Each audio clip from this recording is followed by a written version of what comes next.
నమస్తే, welcome to 99 TV. నేను నవీన్. శుభకార్యం, బంధువుల కోలాహలం, అంతా నవ్వులు పలకరింపులు. కానీ ఆ సంతోషం వెనుక మృత్యువు మాటు వేసి ఉందని ఎవరూ ఊహించలేదు. ఖమ్మం నగరాన్ని కుదిపేసిన లైవ్ డెత్ మిస్టరీ ఇది. ఖమ్మం 3 టౌన్ పరిధిలోని సుష్మిత బంధువుల గృహప్రవేశ వేడుకకు వెళ్లారు. అందరినీ ఆత్మీయంగా పలకరించారు. ఫోటో కోసం పోజ్ ఇస్తూ చిరునవ్వు చిందించారు. కానీ సరిగ్గా అదే సెకండ్ కాలంలో కాలం కాటువేసింది. గుండెపోటు రూపంలో మృత్యువు పంజా విసిరింది.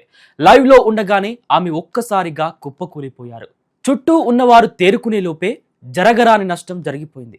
హుటాహుటిన ఆసుపత్రికి తరలించినా ఫలితం లేకుండా పోయింది. అప్పటికే ఆమె ప్రాణాలు గాలిలో కలిసిపోయాయని వైద్యులు నిర్ధారించారు.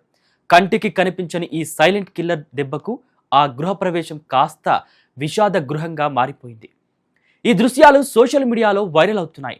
నిమిషం క్రితం వరకు నవ్వుతూ ఉన్న మనిషి ఇప్పుడు లేరన్న వార్త అందరినీ కలిచివేస్తుంది.